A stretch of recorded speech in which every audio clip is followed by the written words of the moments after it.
Genèse, chapitre 29. Jacob se remit en marche et gagna la région des nomades de l'Est. Il regarda. Il y avait un puits dans les champs et, à côté, 3 troupeaux de brebis qui se reposaient, car c'était à ce puits qu'on faisait boire les troupeaux. La pierre placée sur l'ouverture du puits était grande. Tous les troupeaux se rassemblaient là, on roulait la pierre de dessus l'ouverture du puits, on faisait boire les troupeaux et l'on remettait la pierre à sa place sur l'ouverture du puits. Jacob demanda aux bergers, « Mes frères, d'où êtes-vous » Ils répondirent, « Nous sommes de Charan. » Il leur demanda, « Connaissez-vous Laban, le petit-fils de Nacor » Ils répondirent, « Nous le connaissons. » Il leur demanda, « Est-il en bonne santé » Ils répondirent, « Il est en bonne santé, et voici sa fille Rachel qui arrive avec le troupeau. » Il dit, « Il fait encore grand jour, ce n'est pas le moment de rassembler les troupeaux. Faites boire les brebis, puis allez les faire brouter. » Ils répondirent, « Nous ne pouvons pas le faire tant que tous les troupeaux ne sont pas rassemblés. » C'est à ce moment-là qu'on roule la pierre de dessus l'ouverture du puits et qu'on fait boire les brebis. Il leur parlait encore quand Rachel arriva avec le troupeau de son père. En effet, elle était bergère. Lorsque Jacob vit Rachel, la fille de Laban, le frère de sa mère, et le troupeau de Laban, le frère de sa mère, il s'approcha, roula la pierre de dessus l'ouverture du puits et fit boire le troupeau de Laban, le frère de sa mère. Jacob embrassa Rachel et se mit à pleurer tout haut. Jacob apprit à Rachel qu'il était un parent de son père, qu'il était le fils de Rebecca. Elle courut l'annoncer à son père. Dès que Laban eut entendu parler de Jacob, le fils de sa sœur, il courut à sa rencontre, l'étreignit tendrement et l'embrassa. Puis il le fit venir chez lui. Jacob raconta tous ces événements à Laban. Et Laban lui dit, « C'est certain, tu es bien fait des mêmes os et de la même chair que moi. » Jacob habita 1 mois chez Laban, puis ce dernier lui dit, « Parce que tu fais partie de ma parenté, devrais-tu me servir pour rien? Dis-moi quel sera ton salaire. » Or Laban avait 2 filles. L'aînée s'appelait Léa, et la cadette Rachel. Léa avait les yeux fragiles, tandis que Rachel était belle à tout point de vue. Jacob aimait Rachel.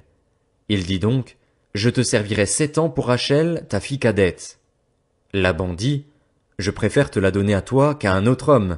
Reste chez moi. » Ainsi, Jacob servit 7 ans pour Rachel. Ils lui parurent comme quelques jours parce qu'il l'aimait. Puis Jacob dit à Laban, « Donne-moi ma femme, car je suis allé jusqu'au bout de mon contrat et je veux m'unir à elle. » Laban réunit tous les habitants de l'endroit et donna un festin. Le soir, il prit sa fille Léa et la mena vers Jacob qui s'unit à elle. Laban donna sa servante Zilpa pour servante à sa fille Léa. Le lendemain matin, voilà que c'était Léa. Jacob dit alors à Laban, « Qu'est-ce que tu m'as fait? N'est-ce pas pour Rachel que j'ai servi chez toi? Pourquoi m'as-tu trompé? » Laban dit, « Cela ne se fait pas, chez nous, de donner la plus jeune avant l'aînée. Termine la semaine avec celle-ci et nous te donnerons aussi l'autre pour le service que tu feras encore chez moi pendant 7 nouvelles années. » C'est ce que fit Jacob. Il termina la semaine avec Léa, puis Laban lui donna pour femme sa fille Rachel. Laban donna sa servante Bila pour servante à sa fille Rachel. Jacob s'unit aussi à Rachel, qu'il préférait même à Léa, et il servit encore chez Laban pendant 7 nouvelles années. L'Éternel vit que Léa n'était pas aimée, et il lui permit d'avoir des enfants tandis que Rachel était stérile. Léa tomba enceinte et mit au monde un fils qu'elle appela Ruben, car elle dit, « L'Éternel a vu mon humiliation et désormais mon mari m'aimera. » Elle tomba encore enceinte et mit au monde un fils, et elle dit, « L'Éternel a entendu que je n'étais pas aimée et il m'a aussi accordé celui-ci. » Et elle lui donna le nom de Siméon. Elle tomba encore enceinte et mit au monde un fils, et elle dit, « Cette fois-ci, mon mari s'attachera à moi, car je lui ai donné 3 fils. » C'est pourquoi on l'appela Lévi. Elle tomba encore enceinte, et mit au monde un fils, et elle dit, « Cette fois je célébrerai l'Éternel. » C'est pourquoi elle lui donna le nom de Juda. Puis elle cessa d'avoir des enfants. Genèse, chapitre 30. Lorsque Rachel vit qu'elle ne donnait pas d'enfants à Jacob, elle fut jalouse de sa sœur et dit à Jacob, « Donne-moi des enfants ou je meurs. » La colère de Jacob s'enflamma contre Rachel et il dit, « Suis-je à la place de Dieu qui t'empêche d'avoir des enfants ?» Elle dit, « Voici ma servante Bila, aie des relations avec elle. » qu'elle mette un enfant au monde sur mes genoux et que par elle j'aie aussi des fils. Elle lui donna pour femme sa servante Bilha, et Jacob eut des relations avec elle. Bilha tomba enceinte et donna un fils à Jacob. Rachel dit, Dieu m'a rendu justice, il m'a même écouté et m'a accordé un fils. C'est pourquoi elle l'appela Dan. Bilha, la servante de Rachel, tomba encore enceinte et donna un deuxième fils à Jacob. Rachel dit, J'ai lutté divinement contre ma sœur et j'ai été victorieuse, et elle l'appela Nephtali. Voyant qu'elle avait cessé d'avoir des enfants, Léa prit sa servante Zilpa et la donna pour femme à Jacob. Zilpa, la servante de Léa, donna un fils à Jacob. Léa dit, Quel bonheur! Et elle l'appela Gad. Zilpa, la servante de Léa, donna un deuxième fils à Jacob. Léa dit, Que je suis heureuse! Oui, les femmes me diront heureuse. Et elle l'appela Azer. Ruben sortit à l'époque de la moisson des blés et trouva des mandragores dans les champs. Il les apporta à sa mère Léa. Rachel dit alors à Léa, Donne-moi, je t'en prie, des mandragores de ton fils. Elle lui répondit, Est-ce trop peu d'avoir pris mon mari, pour que tu prennes aussi les mandragores de mon fils? Rachel dit, Eh bien, il couchera avec toi cette nuit en échange des mandragores de ton fils. Le soir, quand Jacob revint des champs, Léa sortit à sa rencontre et dit, C'est vers moi que tu viendras, car je t'ai eu en salaire pour les mandragores de mon fils. Et il coucha avec elle cette nuit-là. Dieu exauça Léa. Elle tomba enceinte et donna un cinquième fils à Jacob. Léa dit, Dieu m'a donné mon salaire parce que j'ai donné ma servante à mon mari, et elle l'appela Issachar. Léa tomba encore enceinte et donna un sixième fils à Jacob. Léa dit, Dieu m'a fait un beau cadeau. Cette fois, mon mari habitera avec moi, car je lui ai donné 6 fils. Et elle l'appela Zabulon. Ensuite, elle mit au monde une fille qu'elle appela Dina. Dieu se souvint de Rachel, il l'exauça et lui permit d'avoir des enfants. Elle tomba enceinte et mit au monde un fils. Elle dit, Dieu a enlevé ma honte, et elle l'appela Joseph en disant, que l'Éternel m'ajoute un autre fils. Après que Rachel eut donné naissance à Joseph, Jacob dit à Laban, Laisse-moi partir pour que j'aille chez moi dans mon pays. Donne-moi mes femmes et mes enfants pour lesquels je t'ai servi, et je m'en irai. Tu sais en effet quel service j'ai accompli pour toi. Laban lui dit, Si seulement je pouvais trouver grâce à tes yeux. J'ai appris que l'Éternel m'avait béni à cause de toi. Fixe-moi ton salaire et je te le donnerai. Jacob lui dit, Tu sais comment je t'ai servi et ce qu'est devenu ton troupeau avec moi. Le peu que tu possédais avant mon arrivée a beaucoup augmenté et l'Éternel t'a béni sur mes traces. Maintenant, quand pourrais-je travailler pour ma propre famille? Laban dit, Que dois-je te donner? Jacob répondit, Tu ne me donneras rien si tu es d'accord avec ce que je vais te proposer. Je prendrai encore soin de ton troupeau et je le garderai. Je parcourrai aujourd'hui tout ton troupeau pour en retirer parmi les brebis tout agneau tacheté et marqueté et tout agneau noir, et parmi les chèvres tout ce qui est marqueté et tacheté. Ce sera mon salaire. Ma droiture répondra pour moi demain quand tu viendras voir mon salaire. Tout ce qui ne sera pas tacheté et marqueté parmi les chèvres et noir parmi les agneaux, ce sera de ma part un vol. Laban dit, Qu'on fasse donc comme tu l'as dit. Le jour même, Laban retira les boucs rayés et marquetés, toutes les chèvres tachetées et marquetées, toutes celles où il y avait du blanc et tout ce qui était noir parmi les brebis, et il les confia à ses fils. Puis il mit une distance de 3 journées de marche entre Jacob et lui. Quant à Jacob, il prit soin du reste du troupeau de Laban. Jacob prit des branches vertes de peuplier, d'amandier et de platane. Il y pela des bandes blanches, mettant à nu le blanc qui était sur les branches. Puis il plaça les branches qu'il avait pelées dans les auges, dans les abreuvoirs, en face des brebis qui venaient boire, pour qu'elles entrent en chaleur en venant boire. Les brebis entraient en chaleur près des branches, et elles faisaient des petits rayés tachetés et marquetés. Jacob séparait les agneaux, et il mettait ensemble ce qui était rayé et tout ce qui était noir dans le troupeau de Laban. Il se fit ainsi des troupeaux à part, qu'il ne réunit pas au troupeau de Laban. Toutes les fois que les brebis vigoureuses entraient en chaleur, Jacob plaçait les branches dans les auges sous les yeux des brebis pour qu'elles entrent en chaleur près des branches. Quand les brebis étaient chétives, il ne le faisait pas, de sorte que les chétives étaient pour Laban et les vigoureuses pour Jacob. Cet homme devint de plus en plus riche. Il posséda du petit bétail en abondance, des servantes et des serviteurs, des chameaux et des ânes. Genèse, chapitre 31. Jacob entendit les paroles des fils de Laban. Il disait, Jacob a pris tout ce qui appartenait à notre père, et c'est grâce au bien de notre père qu'il s'est constitué toute cette richesse. Jacob remarqua aussi le visage de Laban. Il n'avait plus la même attitude qu'avant vis-à-vis de lui. C'est alors que l'Éternel dit à Jacob, Retourne dans le pays de tes pères et dans ton lieu de naissance, et je serai avec toi. Jacob fit appeler Rachel et Léa au champ vers son troupeau. Il leur dit, Je vois au visage de votre père qu'il n'a plus la même attitude qu'avant envers moi.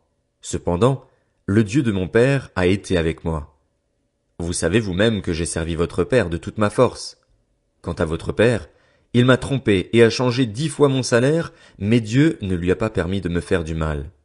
Quand il disait « Les tachetés seront ton salaire », toutes les brebis faisaient des petits tachetés.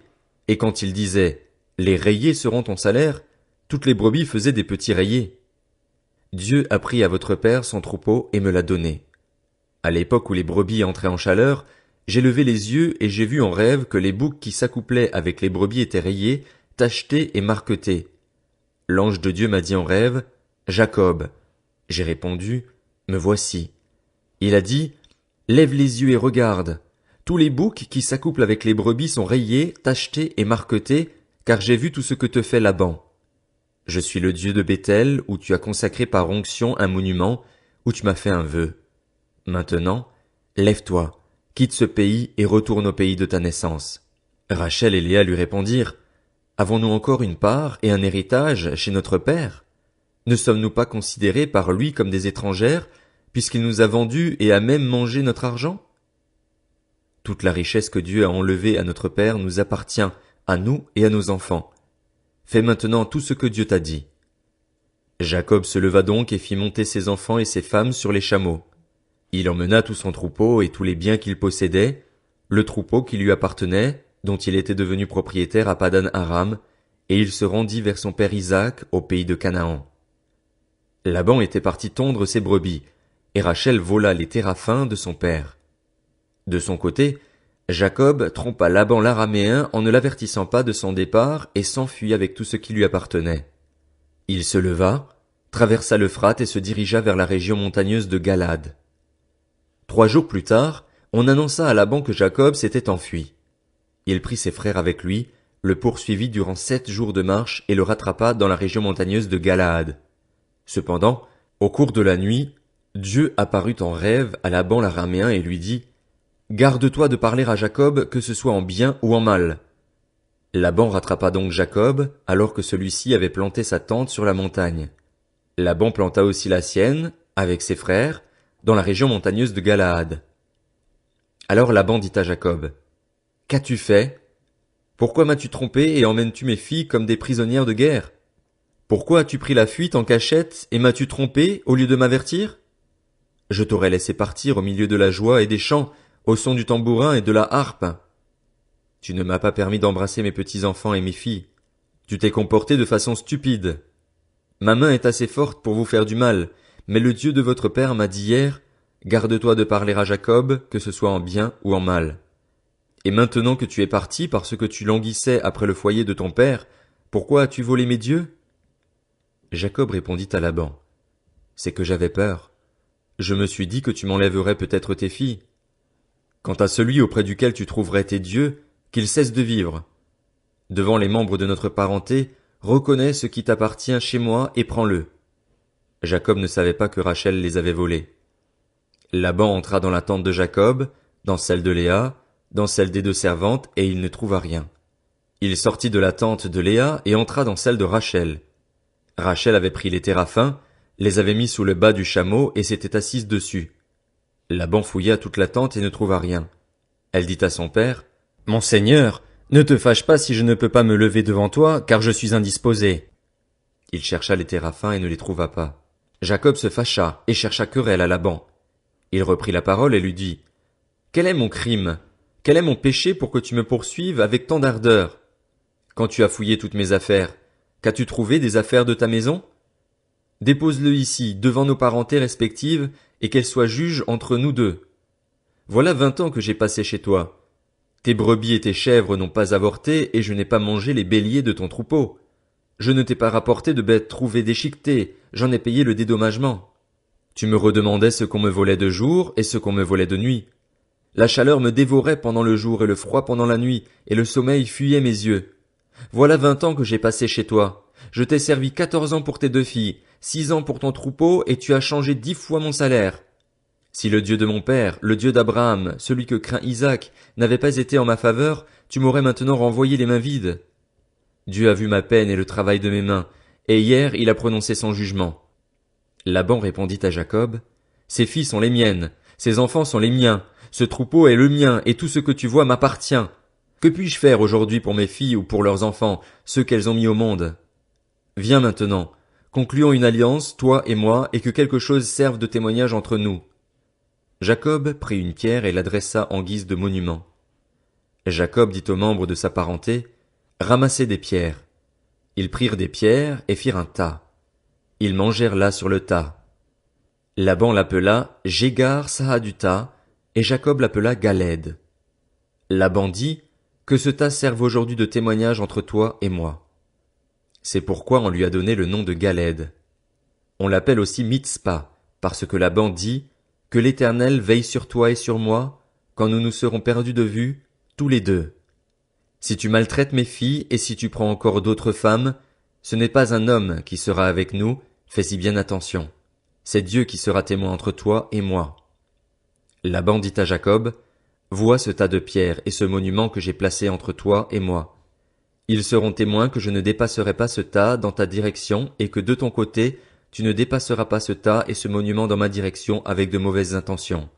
Que le Dieu d'Abraham et le Dieu de Nacor, c'est-à-dire le Dieu de leur ancêtre, soit juge entre nous. Jacob prêta serment au nom de celui que craignait son père Isaac. Jacob offrit un sacrifice sur la montagne et invita les membres de sa parenté à manger. Ils mangèrent donc et passèrent la nuit sur la montagne.